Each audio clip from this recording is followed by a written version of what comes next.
Hello friends, hi. எல்லோரும் எப்படி இருக்கீங்க? கண்டிப்பாக நல்லா இருப்பீங்கன்னு நம்புகிறேன். என்னப்பா போன வீடியோ கொஞ்சம் டல்லாக இருந்தது, இந்த வீடியோ பிரைட்டாக இருக்கான்னு பார்க்குறீங்களா? ஆமாங்க, ஒரு கம்பார்ட்மெண்ட் கொஞ்சம் ஃப்ரீயாக இருந்தது, கொஞ்சம் லைட்னிங்கும் இருந்தது. ஸோ இங்கே வந்து உட்காந்துட்டாச்சு. ஸோ எல்லாருக்கும் merry Christmas. Wish happy merry Christmas. எல்லோரும் நல்லா என்ஜாய் பண்ணுங்கள். Happy holidays. ஆக்சுவலாக இந்த நியூ இயரும் கிறிஸ்மஸும் சேர்ந்து இங்கே யூஎஸில் வரும்போது சேர்ந்து தான் இந்த 2 வீக்ஸ் வந்து ஹாலிடேஸ் பீரியடாக இருக்கணும் போது ஹாப்பி ஹாலிடேஸ்னு தான் சொல்லுவாங்க. ஸோ நானும் உங்களுக்கு ஹாப்பி ஹாலிடேஸ் சொல்கிறேன், மேரி கிறிஸ்மஸ் சொல்கிறேன். எல்லோரும் என்ஜாய் பண்ணுங்கள். பிக் பாஸ் வீட்லேயும் வந்து மேரி கிறிஸ்மஸ் சொல்கிறதுக்கு ஒரு சீக்ரெட் தாத்தா வந்துட்டு போனார். அதெல்லாம் யூடியூபர்ஸ் நான் ஆல்ரெடி என்னோடய வீடியோஸில் ஸ்பெசிஃபிக்காக சொல்லியிருக்க மாட்டேன், ஒரு ஃப்ளோவில் சொல்லியிருப்பேன். அது வேறு யாரும் இல்லைங்க, நம்ம சௌந்தர்யா தான். சீசன் 8 சௌந்தர்யா தான் வந்திருப்பாங்க. ஸோ வந்து அவங்க வந்துட்டு கிறிஸ்மஸ் தாத்தா வந்துட்டு போனாங்க. ஆக்சுவலாக அதை ரிவீல் பண்ணுவாங்கன்னு நினச்சேன், ஆனால் ரிவீல் பண்ணலை. வந்துட்டு எல்லாருக்கும் சாக்லேட்ஸ் கொடுத்துட்டு டான்ஸ் ஆடிட்டு போயிருப்பாங்க. ரொம்ப ஃபன்னாக இருந்திருக்கும். அதே டைமில் அவங்க கொடுத்த சாக்லேட்ஸு கூட அங்கே வந்து எல்லாருக்கும் ஒரு டைப் ஆஃப் ஃப்ளேவரில் கொடுத்துட்டு போயிருப்பாங்க. அப்போ அதுலேயுமே சாண்ட்ராக்கு, கமருதீனுக்கு, பாருக்கு அந்த சாக்லேட் கையில் அவங்க சாப்பிடும்போது ஃப்ரீஸ் வச்சுட்டு அதில் ஒரு சும்மா ஒரு குட்டி கலாட்டா மாதிரி நடக்கும் அப்படின்னு சொல்லும்போது இப்போ வரைக்கும் ஓகே தான். மேரி கிறிஸ்மஸ், ஹாப்பி கிறிஸ்மஸ்னு மார்னிங்கு பாரும் எல்லாம் ஹாப்பியாக தான் இருக்காங்க. ஆனால் இதுக்கப்புறம் இன்றைக்கி என்ன பஞ்சாயத்து வரும் அப்படிங்கிறது தெரியல. நான் நேற்று நடந்த பஞ்சாயத்து பற்றி ஒரு வீடியோ போட்டிருப்பேன். ஸோ நான் ஆல்ரெடி சொல்லியிருக்கனால ட்ரெயினில் இருக்கும் ட்ராவல்னு சொல்லும்போது அந்த வீடியோ வந்து பாதியிலே கட் ஆகிருக்கும்.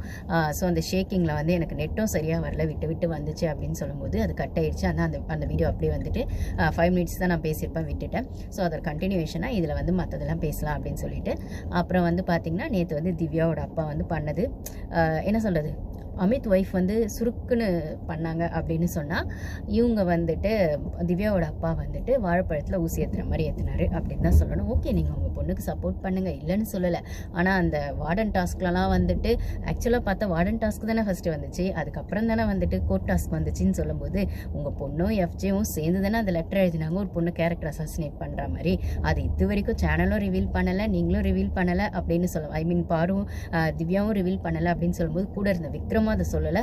அதுக்கு ஒரு கோர்ட்டு கேஸுன்னு போய் கூட அந்த டாஸ்க் வழியாக கேட்டோம், அதுக்கான விஷயங்கள் வரலை. இல்லை அந்த டாஸ்க் முடிஞ்ச அப்புறம் வீக்கெண்டில் அதுக்கான விஷயங்கள் வரலன்னும் போது இந்த வாரம் தான் அதை வந்து அமித் சொல்லியிருப்பார். எஃப்ஜேன் அப்போ கூட அவர் திவ்யாவை சொல்லியிருக்க மாட்டார், எஃப்ஜேன் மட்டும்தான் சொல்லியிருப்பார்.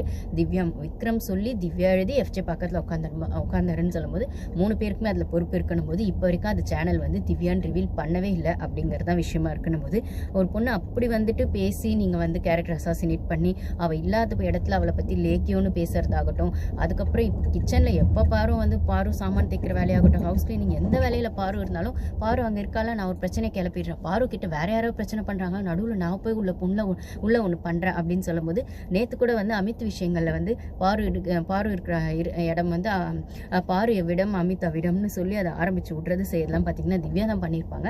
ஏன்னா அமித் கிச்சன் டீம்னு சொல்லும்போது அந்த பால் எடுத்து வைக்கிறது ஏதோ ஃப்ரிட்ஜில் வைக்க சொல்லியிருப்பாங்க. அப்போ வந்துட்டு அவர் வந்து வெளில போயிடுவார். அப்போ வந்து அப்புறம் வந்து செய்கிறேன் அப்படின்னு அதை வந்து திவ்யா வந்து கனிக்கிட்ட சொல்லிட்டு எனக்கு ஒரு வேலை இருக்குது நான் போயிட்டு வரானும் போது ஆப்வியஸாக அந்த இடத்த வந்து நழுவுறது அப்படிங்கிறத அதுக்கு அர்த்தம்னு சொல்லும்போது அதுக்கப்புறம் கனி கூப்பிட்டு அதை கேட்கும்போது தான் அந்த ஆர்குமெண்ட் வரும்போது நீங்கள் தான் எப்போ பாரு நீங்கள் எங்கேருந்து வரீங்களோ அங்கே தான் பாருவும் வராங்க அப்படின்ற மாதிரி ஒரு மாதிரிலாம் அது வேறு மாதிரி போகும்போது தான் அந்த இடத்துல வந்து நீங்கள் இப்படி பேசுறது செய்து பிடிக்கல அப்படின்ற மாதிரி அமித் சொல்லியிருப்பாரு அப்படின்னு சொல்லும்போது இந்த இடத்துல இப்போ நீங்கள் கூட தான் குரூப்பிசம்னு அப்படி இப்படின்னு சொல்கிறீங்க அப்படின்னு சொல்லி பாரு கனி கேட்க போய் தான் அது உன்னோட ஒன்று வரும் அப்படின்னு சொல்லும்போது அதுக்கு முன்னால் நைட் நடந்ததே காட்டியிருப்பாங்க.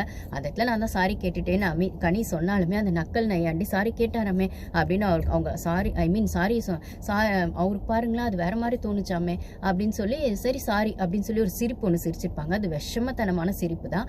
ஸோ அது சாரியை கேட்டுட்டேன், ஆனால் அதை நான் ப்ராப்பராக கேட்கலையே. அப்போ உங்கள் ஃப்ரெண்டு விக்ரம் அடிக்கடி சொல்லுவார், ஏன் சாண்ட்ரா கிட்ட நீங்கள் சாரி கேட்க சொல்லும்போது கூட அந்த குழந்தைங்க விஷயத்தில் எனக்கு அது சாரியாக வந்து கன்வே ஆகலாம், அவங்க ப்ராப்பராக கேட்கணும்னு சொல்லி தான் வீக்கெண்டில் கேட்க வச்சிங்க.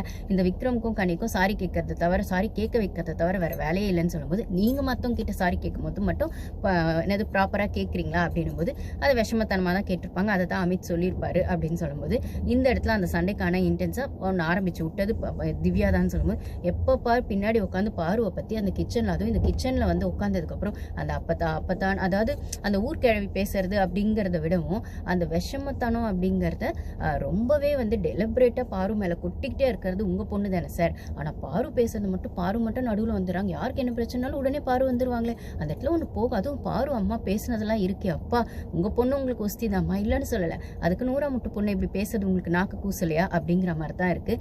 உங்கள் பொண்ணு பொண்ணு உங்களுக்கு வேணுன்றது இல்லை, உங்கள் பொண்ணு கேம் வந்து ஷைன் ஆகணுன்றது எல்லாருக்கும் இருக்க யதார்த்தமான ஆசை தான். ஆனால் அதுக்குன்னு ஒரு பொண்ணு அப்போ எல்லாருமே அந்த வீட்டில் சம்பளம் வாங்கிட்டு தான் அங்கே இருக்காங்க அப்படின்னு சொல்லும்போது அப்போ அவங்கவுங்க வாங்குற சம்பளத்துக்கு வேலை செய்யணும். அவள் பாரு வேலை செய்கிறா, அந்த வேலையில் தப்போ சரி அதை அவள் ஃபேஸ் பண்ணிக்குவா. ஆனால் சம்பளம் மட்டும் எங்களுக்கு வேணும், வேலையை செய்ய மாட்டோம், ஓசியில் வந்து எங்களுக்கு வந்துட்டு சம்பளம் மட்டும் வேணும் அப்படின்னும் போது உங்கள் பொண்ணு என்ன கேம் ஆடி கிழிச்சா? ஒன்றுமே ஆடலை. முதல் வந்த 2 வாரமும் சாண்ட்ரா பின்னாடி சுற்றிட்டு பார்வை டாமினேட் பண்ணிட்டு இருந்தா. பார்வை அந்த லவ் மேட்டர் விஷயங்கள் பண்ணிட்டு இருந்தா. ஒயில்டு கார்டு என்ட்ரியே வந்த கெத்து வந்தப்போ அதுக்கப்புறம் டப்பா காலி ஆன உடனே அதுக்கப்புறம் வேறு வழியே இல்லாமல் எல்லாரும் சேர்ந்து இவங்கள ஃபஸ்ட்டு நடிக்கிறாங்க.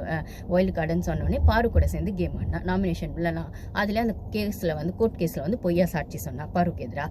அப்படி இருக்கிற பட்சத்தில் அந்த கோர்ட் கேஸ் விஷயத்தில் பாருக்கு வந்து ஃபேவராக இருக்குது அந்த போது அப்படின்னும் போது தான் வந்துட்டு அந்த ஒரு கான்ட்ரவர்சி வரும். பாரு நீங்கள் திவ்யாவை ஜட்ஜாக போடுவீங்க, அமித்தை போடுவீங்க, கனியை போடுவீங்க, எல்லாம் போடுவீங்க. பார்வை எங்கேயாச்சும் நீங்கள் ஜட்ஜாக போட்டிங்களா சார்? அந்த வக்கீல் விஷயத்தில் வாதாடினது கூட நீங்கள் 1 hourல போடல. அதுவுமே உப்பு சப்பில்லாத கேஸ் தான். விக்ரம் சுபி விஷயங்கள் தான். அதுலேயும் விக்ரம் தோத்துட்டு சுபி ஜெயிச்சிட்டான்றதுனால தான் நீங்கள் அதையும் 1 hourல பெருசாக காட்டினீங்க. பட்டும் படாமல் ஆற்றுல ஒரு கால் சேத்துல ஒரு கால் மாதிரி ஆரம்பிச்சிங்க, முடிச்சிட்டிங்க. என்ன இதை அவள் எப்படி ஆர்கியூ பண்ணால் அவங்க அப்பாவுக்கு வந்து எப்படி வந்து கடவுளாக இருக்க அவங்க அப்பாவுக்கு தேங்க்ஸ் சொன்னால் நம்ம சப்ஸ்கிரைபர் ஃப்ரெண்ட்ஸ் கூட ஒருத்தவங்க சொல்லியிருந்தாங்க.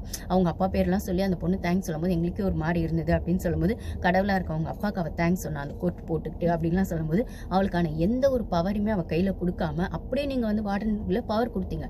அதுலேயே அந்த எஃப்ஜே என்ன பண்ணா, அந்த ஒரு ஃப்ராடு. அந்த அவள் வார்டனாக இருக்க இடத்துல என்ன அசிஸ்டன்ட் வார்டனாக போட்டால் எனக்கான தலைக்கேனா தலையாக இருக்கு. அவளுக்கு எப்படி நான் வந்துட்டு வாலாட்டுவேன்? அவளுக்கு எப்படி வந்துட்டு நான் வந்துட்டு என்ன சொல்கிறது, அவளுக்கான விஷயங்கள் அவள் சொல்லும் போது அவள் அதிகாரத்தில் சொன்னால் நான் எப்படி செய்வேன் அப்படின்னு மாதிரி அவன் திமிரில் ஒன்று பண்ணி அந்த மாதிரி அவன் ஒஸ்ட் வாங்குவான். அவன் செய்யாததுக்கு அவன் ஒஸ்ட் வாங்கினான். ஆனால் பாரு கூட இருந்ததுனால தான் நான் செய்யலை, பாரு வாடனா இருந்ததுனால தான் நான் செய்யலை அப்படின்னும் போது அந்த பொண்ணுக்கு பவரை கொடுத்தாலும் அந்த பொண்ணு கெஞ்சி மிஞ்சி அந்த பவரை யூஸ் பண்ணணும், அதிகாரத்தை காட்டக்கூடாது. இவனுங்களுக்கு ஒரு பவர் கொடுத்தா இவனுங்க அதிகாரத்தை காட்டுவானுங்க.